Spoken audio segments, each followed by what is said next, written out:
اعوذ باللہ من الشیطان الرجیم بسم اللہ الرحمن الرحیم۔ ناظرین، آج 15 جون ہے اور 15 جون کے دن بھی میں آج کے ولاگ کا جو ابتدا ہے ابتدائی طور پر میں 11 جون کے حوالے سے ہی آپ سے شروع کروں گا کہ 11 جون جو ہے وہ اے پی ایم ایس او کی 47ویں یوم تاسیس تھا۔ 11 جون کو بھی لندن میں یوم تاسیس منایا گیا تھا اور اس کے بعد مسلسل پاکستان کے مختلف شہروں میں اے پی ایم ایس او کے حوالے سے یوم تاسیس جو ہے منایا جا رہا ہے۔ گزشتہ روز بھی لندن میں یوم تاسیس منایا گیا، اس کی بھی آپ کو تفصیلات بتاؤں گا، اور حیدرآباد میں جو متحدہ قومی موومنٹ پاکستان کا عارضی مرکز جس کو کہا جاتا ہے، وہاں بھی جو یوم تاسیس کے حوالے سے تقریب منعقد کی گئی تھی، اس کی بھی آپ کو تفصیل بتاؤں گا کہ وہاں کیا کارنامے ہوئے ہیں۔ تو سب سے پہلے میں بانی متحدہ الطاف حسین صاحب کی وہ جو گزشتہ رات انہوں نے تقریر کی، اس کا ایک اہم نقطے کے حوالے سے میں آپ کو بتاؤں گا، جو انہوں نے جس کی پوری تفصیلات سے لوگوں کو آگاہ کیا۔ انہوں نے کہا کہ جب مہاجر ہندوستان سے ہجرت کر کے پاکستان تشریف لائے 1947 کے بعد، تو اس کے باوجود بھی تمام ان مہاجروں کو جو ہجرت کر کے آئے تھے ان کو ہندوستانی کہا جاتا تھا اور آج بھی انہیں ہندوستانی کہا جاتا ہے۔ انہوں نے کہا کہ میں یہ سوال پوچھتا ہوں کہ پاکستان بننے سے قبل 1947 سے قبل جب پاکستان کا قیام عمل میں آیا تھا، اس سے قبل پنجاب، بلوچستان اور سندھ کیا یہ ہندوستان کا حصہ نہیں تھے؟ انہوں نے کہا کہ یہ علاقے بھی ہندوستان میں شامل تھے اور یہ ہندوستان کا حصہ تھے۔ یہ بنگلہ دیش سے لے کر یہ تمام حصے جو تھے، یہ جو اب بنگلہ دیش کہلاتا ہے یا آج پاکستان جو جس جس جس خطے میں موجود یا جس حصے میں قائم کیا گیا ہے، یہ پورا کا پورا ہندوستان تھا۔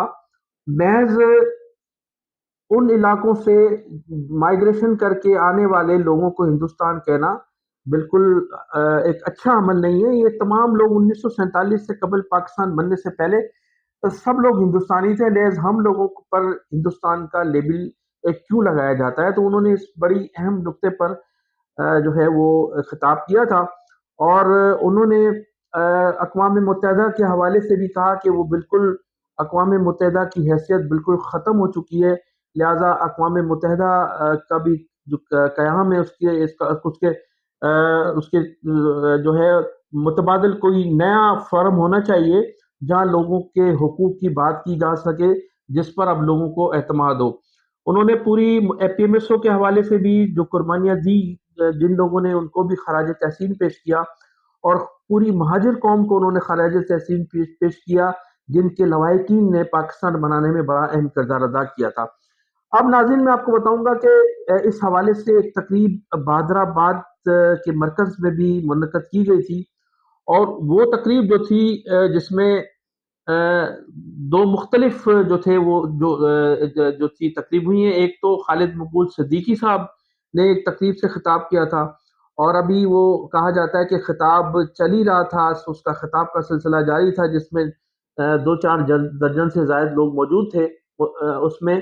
تو اچانک ہی وہاں بتایا جاتا ہے کہ نمودار ہوئے جناب مصطفیٰ کمال صاحب انیس قائم خانی کے ساتھ، اور وہاں پھر دونوں گروپوں میں تصادم ہوا، کچھ تصادم ہوتے ہوتے رہ گیا، اور پھر کہا جاتا ہے کہ مصطفیٰ کمال صاحب کے گروپ کی جانب سے خالد مقبول صدیقی صاحب پر گندے انڈے بھی پھینکے گئے، اور صورتحال اس قدر کشیدہ ہو چکی تھی کہ 2 پولیس موبائلیں بھی فی الفور پہنچا دی گئی تھی۔ اب وہ موبائل جو تھی کن لوگوں کی جانب سے کال کی گئی تھی، 15 کی موبائلیں تھی، علاقے کی پولیس بھی پہنچ چکی تھی، آلریڈی رینجرز کی گاڑیاں بھی موجود تھیں۔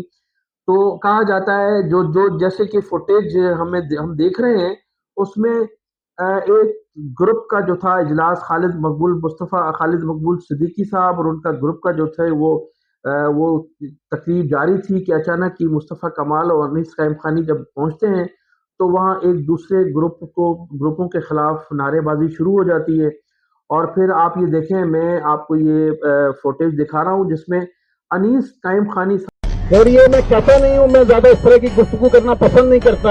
یہ جو موجودہ ہے نا، یہ چھوٹے موٹے मैं बात करता नहीं हूँ ज्यादा।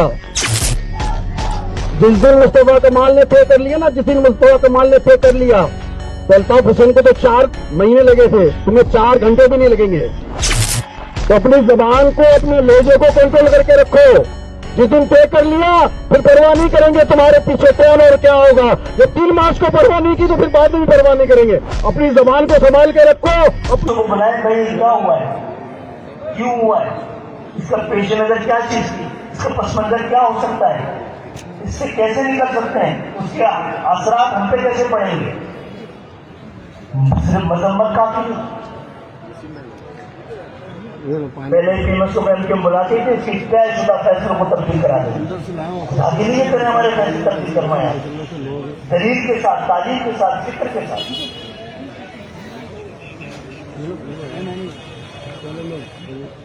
अनीस नाइम खानी साहब ने जिस तरह से तकरीर की है और इस अंदाज में उनको जवाब दिया है, ये भी आप सुन सकते हैं कि इन अल्फाजों से आप बखूबी अंदाज़ा लगा सकते हैं कि दोनों ग्रुपों के दरमियान किस कदर कशीदगी पाई जाती है। इससे कबल भी बहादराबाद में इख्तलाफात खुलकर सामने आ चुके हैं, एक दूसरे के खिलाफ नारेबाजी भी होती रही है और कई मरतबा यहाँ होते तसादुम भी होते होते रह गया है। तो कारकुनों की तादाद से भी आप अंदाज़ा लगा सकते हैं कि अब इनकी मकबूलियत जो है वो किस कदर है और किस तरह से इनको फार्म 47 के साथ जितवा कर असम्बलियों में पहुंचाया गया था। तो ये तमाम सूरत हाल जो है, ये जो अब मैं आपको वीडियोस दिखा रहा हूँ, इस वीडियो से आप अंदाज़ा लगा सकते हैं कि दोनों ग्रुपों में किस कदर कशीदगी है और अब इनकी जो हैसियत है या इनकी जो जो आवाम में मकबूलियत है, उसका भी आपको बखूबी अंदाज़ा हो सकता है। नाज़रीन, मैं जिक्र करूँगा पाकिस्तान पीपल्स पार्टी के हवाले से। पीपल्स पार्टी सिंध में हुक्मरान जमात है और इसमें गुज़िश्ता 18 सालों से जब से इक़्तिदार में है तो मुख्तलिफ़ तब्दीलियाँ होती रही हैं और मुख्तलिफ़ अदवार में मुख्तलिफ़ लोगों को निशाना बनाया जाता रहा है। तो इस मर्तबा भी कहा यह जाता है कि सदर मुमलिकत की जो नया शिकार है वो है अली हसन जरदारी।